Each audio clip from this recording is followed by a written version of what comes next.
Mesdames et messieurs, bonsoir. Merci de rester sur l'RTM. Bienvenue à notre édition de 20h que nous consacrons exclusivement à l'actualité nationale. À l'église protestante de Bamako-Koura, les fidèles ont prié ce matin pour le retour de la paix au Mali. Les chrétiens ont également déploré les derniers événements survenus au Mali le 30 avril dernier. Il est temps de tourner cette page sombre pour faire face à l'avenir, ont-ils clamé. Cela exige l'implication de tous les fils du Mali. Mohamed Diarra a suivi pour Mali Actualité. Un Mali sain, un Mali fort, un Mali que tu honores toi-même, un Mali dans le concert des nations, un Mali où tu as lavé, Seigneur, cet affront, un Mali où tu as purifié tout ce qui est impur. C'est tout droit du cœur que sont venus les propos tenus ce dimanche à l'église protestante de Bamako-Koura. Un cœur sans doute profondément meurtri par les récents événements qui ont terriblement secoué le Mali.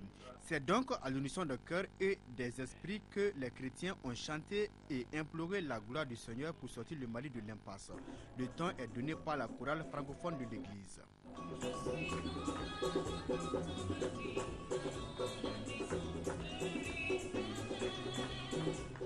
Très concentrés, la Bible entre les mains, les chrétiens prônent la cohésion entre tous les fils du pays. Nous avons prié pour le retour de l'intégralité de notre territoire, l'union de notre territoire, pour que cette unité que nous avons connue dans un peuple, un but, une foi, soit une réalité dans le pays. Ensuite, nous avons aussi prié pour le rétablissement de la constitutionnalité dans notre pays. Nous avons prié pour les autorités qui ont été mises en place. Nous avons beaucoup prié particulièrement en ce qui concerne les divisions que nous voyons dans les différentes composantes de la nation, que ce soit au niveau civil, au niveau politique, au niveau de l'armée, ce qui nous alarme réellement, demandant à Dieu de permettre que réellement il y ait un esprit de dépassement des différences entre nous et que nous puissions réellement être ainsi. Nous voulons gagner le combat de l'unité et du retour de la nation à ce qu'elle était auparavant. Plusieurs autres sujets ont été évoqués par le délégué général. La crise que traverse l'école malienne, la crise alimentaire et autres. Les victimes des récents événements n'ont pas été oubliées.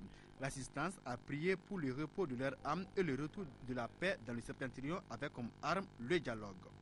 À l'endroit des populations au nord, nous voulons dire qu'ils sont tous maliens. Nous avons vraiment un souci. Quelle que soit leur ethnie, leur race, ils sont tous des Maliens. Et que ce combat n'est pas un combat avec les armes. Et ce combat, c'est un combat du bon sens de l'unité, de la fraternité, de la cohésion sociale des peuples. Et notre demande et notre prière est que tous comprennent cela, qu'on laisse les armes, qu'on s'asseye à la table de négociation, qu'on puisse s'entendre pour que le Mali soit un pays qui puisse retrouver son visage d'un pays de paix, de bonheur, où il fait bon vivre. La reconstruction de ce Mali nouveau exige la pierre de tout un chacun. Le mouvement Ansardine apporte sa solidarité aux victimes civiles et militaires suite à la crise dans le nord du pays et les événements récents survenus ici à Bamako.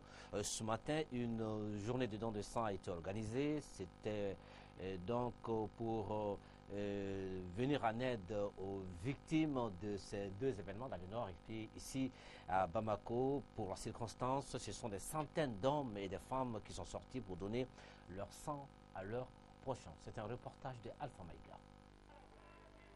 Ce rassemblement, loin d'un meeting ou le lancement d'une association, il s'agit d'un regroupement citoyen, celui de donner du sang aux victimes militaires et civiles suite aux événements du Nord et les récents événements survenus à Bamako. Je suis heureuse d'aider mes camarades beaucoup. Je suis très heureuse de donner mon sang à mes camarades, ceux qui sont un peu malades. Bon, un séjour très difficile pour le Mali.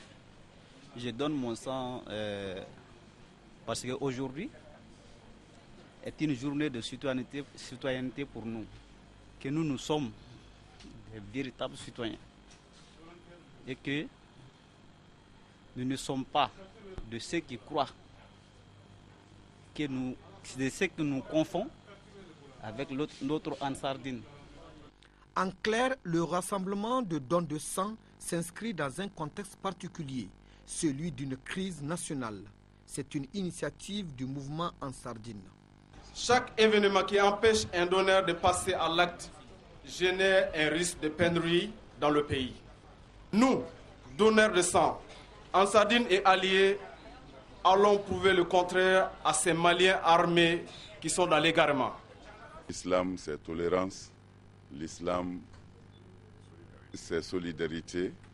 Et puis, l'humanité aussi. Et aide des autres. C'est à cause de ça, on a initié ça. Et puis, ils ont sorti nombreux, comme tu vois. Bientôt 20 ans que le mouvement Ansardine a vu le jour au Mali. Le mouvement s'est fixé comme objectif l'amélioration du comportement moral et spirituel du musulman, l'assistance aux démunis et la réalisation d'infrastructures éducatives, religieuses, sociales et culturelles. De plus en plus, les occupants de la ville de Tombouctou s'attaquent au symbole de la cité des 333 saints. Après la destruction des statues à l'effigie du cavalier, c'était au tour du mausolée d'être profané par les islamistes armés, une situation qui provoque colère et inquiétude au sein de la population de Tombouctou. Reportage de Makamfi Konaté et Chérifi Moulay Aïdara, nos envois spéciaux. Après un mois sous occupation des groupes armés, la ville de Tombouctou se meurt à petit feu.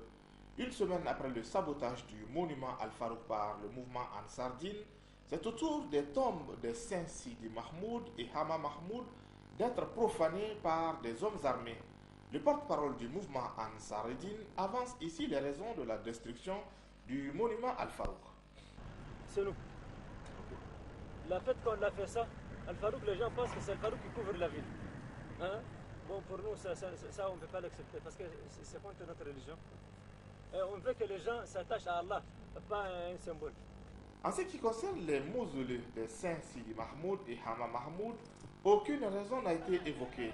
Ces actes de sabotage répétés des symboles de la ville sainte ont provoqué la colère des habitants de Tombouctou, dont certains sont restés malgré l'occupation.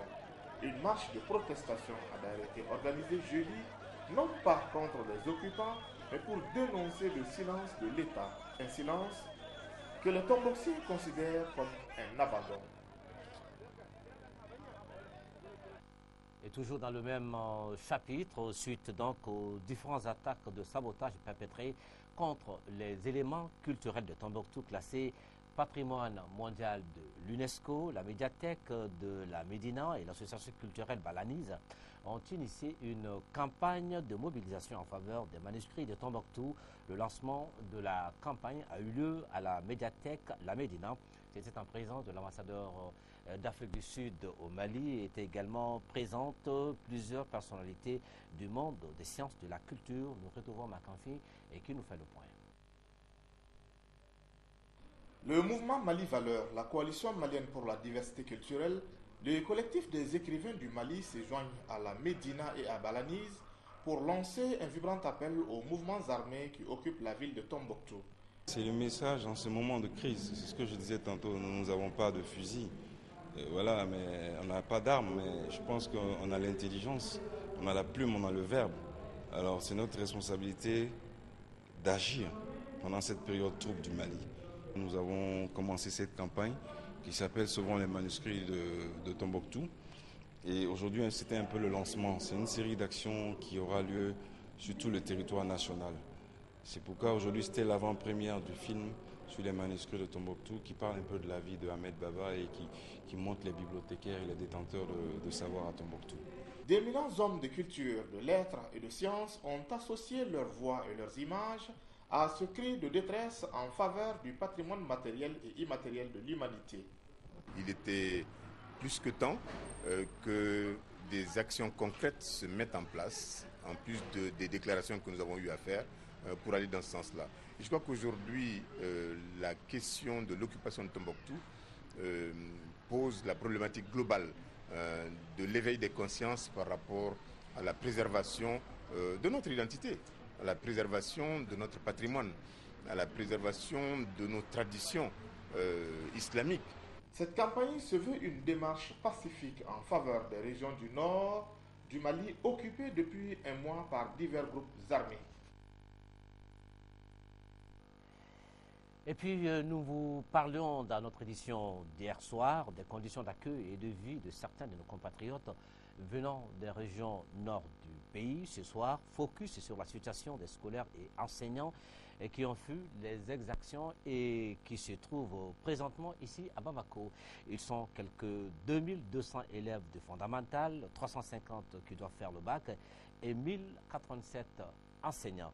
Le dossier est signé Alpha Mega. Nous sommes à Bamako. Il est 6h52 quand le soleil commence à quitter sa tanière. Le Nord pleure.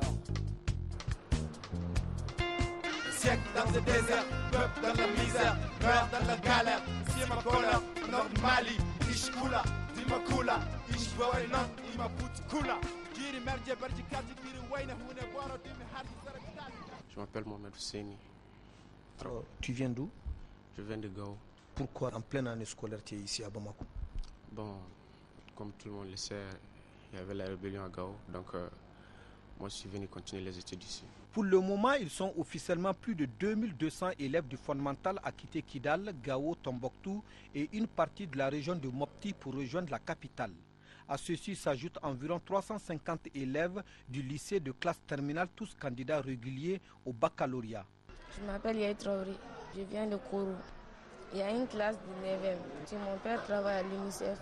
Je m'appelle Abdullah Moussoudou. Tu viens d'où? Gao, école privée Tchouri. Comment tu t'appelles? Aramatoulaye Meng. Tu viens de quelle école?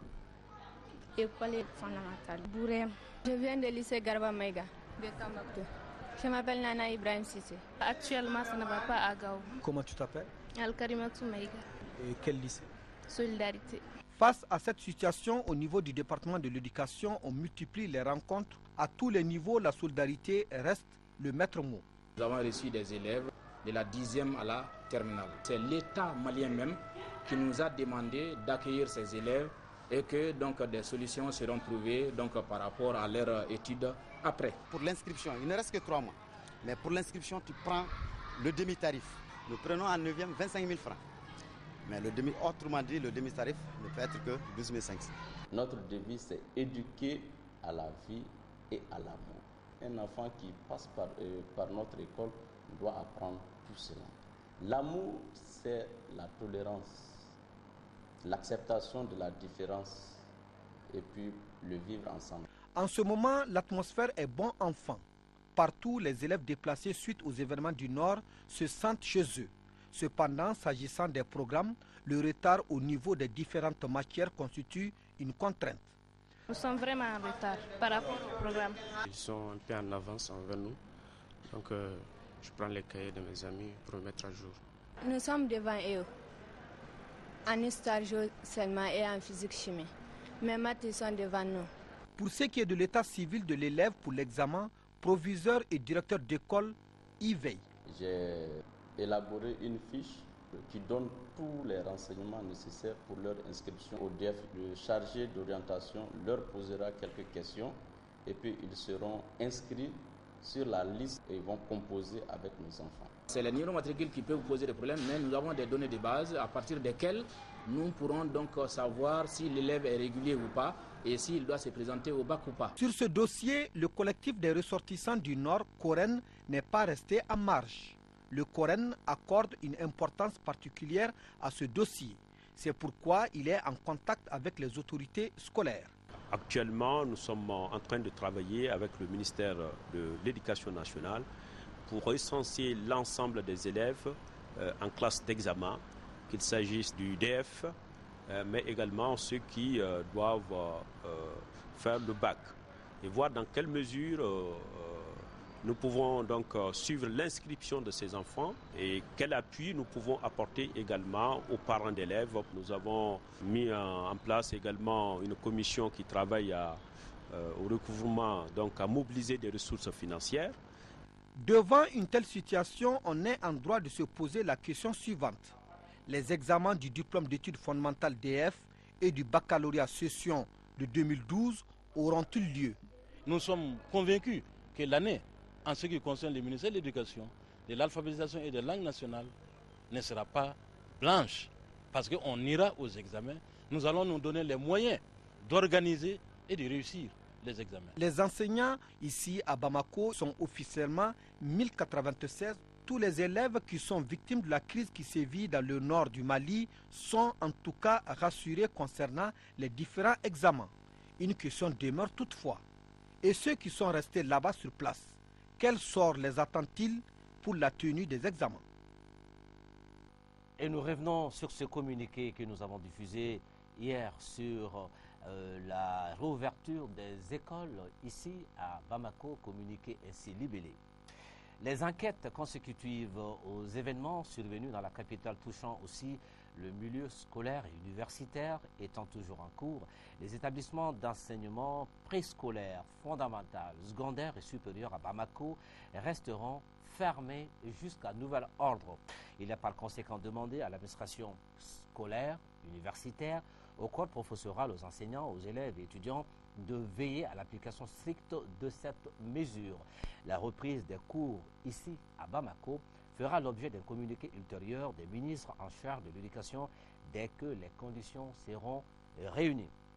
Les ministres appellent au calme et savent pouvoir compter sur la compréhension de tous et de toutes. Le communiqué est signé du ministre de l'Éducation, de l'alphabétisation et de la promotion des langues nationales et du ministre de l'Enseignement supérieur et la recherche scientifique. Donc, à retenir que les établissements d'enseignement préscolaire, fondamental, secondaire et supérieur ici à Bamako resteront fermés jusqu'à un nouvel ordre. La reprise des cours à Bamako fera l'objet d'un communiqué ultérieur des ministres en charge de l'éducation dès que les conditions seront réunies. Le ministre de l'Agriculture, de l'Élevage et de la Pêche a entamé une visite à l'intérieur du pays et ça se passe dans les principales zones de production agricole. Première étape, la région de Sikasso. La CMDT et l'OFI du Niger sont concernés. Le principal message que les producteurs ont salué et applaudi au cours de cette première étape est le maintien d'un prix du coton à 255 francs CFA le kilogramme et celui du sac d'engrais de 50 kg à 12 500 francs CFA. Le point avec notre envoyé spécial Dougou Fana Traoré. Celui qui veut aller loin ménage sa monture, dit-on. C'est cet adage qu'a fait sien le tout nouveau ministre de l'Agriculture, de l'Élevage et de la Pêche en se rendant dans les grandes zones de production agricole du Mali, la zone CMDT et la zone Office du Niger. Et cela pour préparer la campagne agricole 2012-2013. La campagne agricole est un phénomène inexorable qui n'attend personne. Et il faut s'apprêter et se mettre dans le cadre de la campagne. Et sans perdre de temps, nous pensons que certains facteurs garantissent la réussite de cette campagne et la réussite de cette campagne garantit ce qu'on appelle la souveraineté alimentaire de notre pays. Moussa Léo Sidibé s'est rendu tout d'abord à Kokele à Bougouni, puis à Dougoukolobougo avant d'arriver à Sigasso et Kouchala pour cette première étape.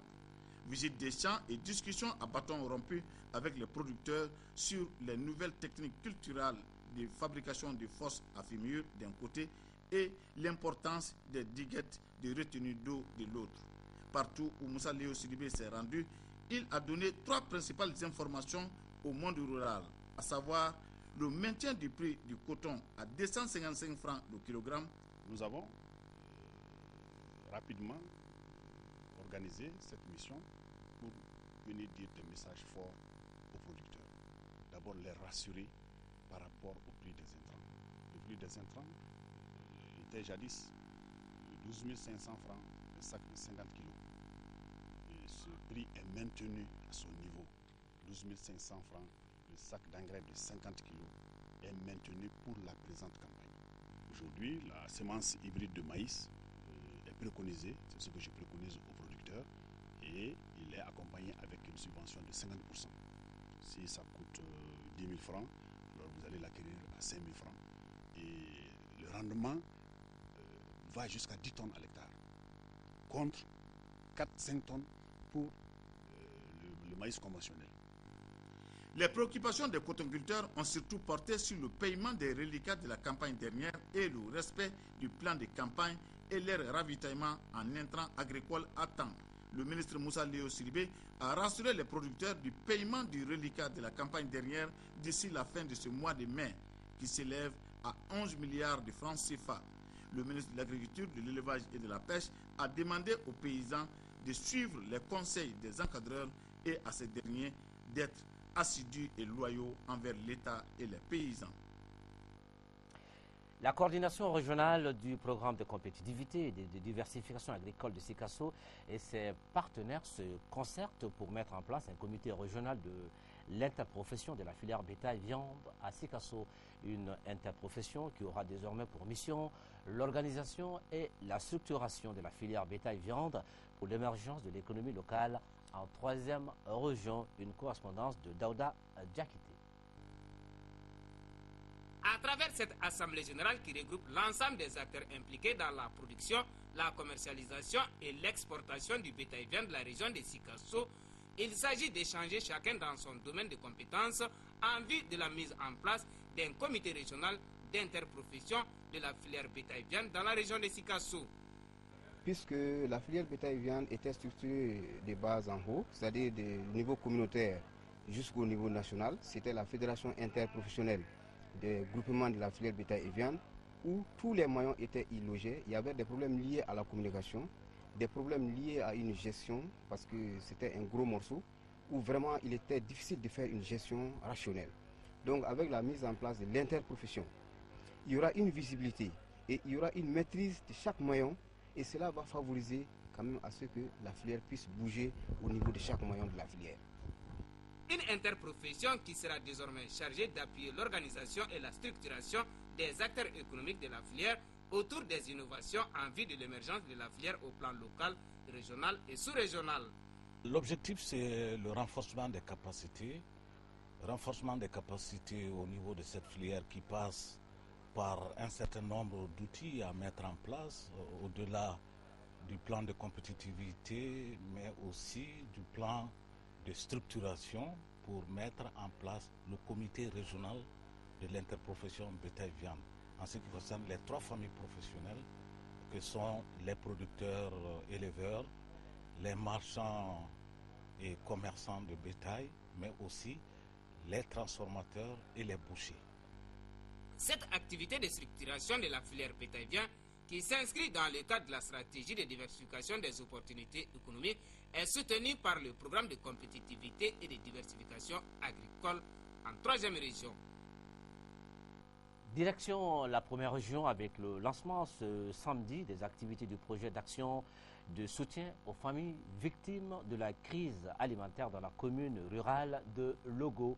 2 grands ouvrages ont été retenus pour constituer l'ossature de cette initiative, à savoir le creusement de la mare de Tintimba et le reboisement de ses berges, ainsi que la réhabilitation de la digue de la mare de Goubaye à Kakoulou. Cela pour développer l'agriculture et le maraîchage dans la commune. Ce projet est financé à hauteur de 75 millions de francs CFA par Caritas allemande et le ministère allemand des Affaires étrangères à travers Indamali. Antenne de Caille, correspondance Jafar Aïdara. Ce lancement des activités du projet d'action de soutien aux familles victimes de la crise alimentaire de la commune rurale de Logo permettra de réhabiliter la digue de la mare de Koumbaye à Kakoulou qui compte plus de 1000 hectares, le surcreusement de la mare de Tintiba et le reboisement de ses berges pour faciliter la culture des céréales en toute saison et le maraîchage. L'objectif du projet est surtout de permettre aux familles victimes de l'insécurité alimentaire de gagner des revenus à travers des bras valides qu'elles fourniront pour la réalisation des ouvrages, ce qui leur permettra de s'approvisionner en céréales pour ainsi faire face à leurs besoins alimentaires. Le projet qui s'étend sur 9 mois a un coût estimé à plus de 75 millions de francs CFA sur lesquels 66 millions serviront à payer uniquement la main-d'œuvre issue de la communauté de Logo. Un système de suivi et d'évaluation impliquant l'ensemble des parties prenantes sera appliqué afin de favoriser l'atteinte des objectifs. J'ai espoir que les travaux se dérouleront normalement pour que la communauté dans son ensemble puisse effectivement tirer profit de ces projets en disposant des réalisations prévues, mais aussi et surtout que les familles bénéficiaires puissent gagner suffisamment de revenus pour s'approvisionner en céréales et faire face aux pénuries alimentaires. Selon les responsables d'Enda Tiers-Monde, 660 personnes travailleront sur les 2 sites et les gains profiteront indirectement à 9 390 personnes, soit 6 personnes par famille. Permettez-moi d'exprimer au nom de l'ensemble des populations du SEC de Caille et particulièrement celle de la commune rurale de Logo, toute ma gratitude et mes remerciements à Enda Tiers-Monde, Enda Mali et l'ensemble de ses partenaires allemands pour le financement de cet important projet de lutte contre la pauvreté et la famine. Il faut rappeler que ce projet repose essentiellement sur la communauté qui reste l'unique bénéficiaire et sa réussite dépend essentiellement de l'engagement de chacun. Et nous restons à Caille avec la signature des conventions de financement entre la mairie de la commune urbaine de Caille et les responsables de projets retenus dans le cadre de la mise en œuvre du Fonds de développement local. La cérémonie a été marquée par la remise de chèques à 3 bénéficiaires. Une correspondance de Kansoutou Kanouté. Dans le cadre de la coopération décentralisée, la commune de Caille et celle d'Evry en France ont ensemble décidé la mise en place d'une structure autonome pour mieux mener leurs activités de développement sur la région de Caille en général et la ville de Caille en particulier. Et c'est grâce à cette coopération qu'Evry en France a mis à la disposition de la mairie de Caille plus de 46 millions de francs CFA pour soutenir les initiatives de développement local des associations, ONG, GIE, coopératives, améliorer les conditions de vie des populations, entre autres. Et nous avons initié un projet qui a consisté, avec l'accord de notre partenaire Evry, de mettre à la disposition de la commune de Caille un fonds de développement local qui servira peut-être à financer les projets des populations. Ce fonds est là à la disposition de tout le monde. Mais comme je viens de le dire, vraiment, les projets seront financés en fonction des priorités de la commune, en fonction des priorités de notre programme de développement communal. Ils sont 3 bénéficiaires à recevoir leur chèque. Il s'agit d'Isiaka Konaté, coordinateur du GIE Kaindi Propre. Il a reçu un chèque de 2 574 000 francs CFA. Ousmane Konaté du GIE Djea de Legal Ségou a reçu un chèque d'1 16 000 francs CFA et Fatou Diallo, présidente de l'association Danaya et Moussoya du Kasso, a quant à elle reçu un chèque d'1 197 000 francs CFA. Je suis très heureuse d'avoir ce montant. J'utiliserai le chèque comme il le faut. Quant à Sekou Sall, coordinateur de l'ADC, Association Acteurs pour le Développement, il dira que son association ne ménagera aucun effort pour mobiliser toutes les compétences nécessaires à l'appui des porteurs de projets pour le suivi, l'évaluation et la capitalisation des compétences avec l'appui du maire et des services techniques communaux. Et voilà, de Caille, nous allons directement en France. La France qui a depuis 18h heure de Bamako un nouveau président. Il s'appelle François Hollande. Il a battu ce dimanche 6 mai 2012 au 2e tour le président sortant Nicolas Sarkozy, 51,9% contre 48,1%. Voilà donc la victoire de la gauche qui revient aux affaires en France après une longue traversée du désert avec des profondes divisions. Maintenant, le changement promis par les socialistes est en marche pour les 5 prochaines années. En attendant cet après-midi, rue Solferino à Paris, siège du Parti socialiste, c'était la joie immense chez les militants et la nuit sera longue et même très longue là-bas. Point final à cette édition. Merci de l'avoir suivi. Prochain rendez-vous sur notre chaîne demain 20h. Présentation Aïssata Ibrahim Maïga. Merci. Bonsoir.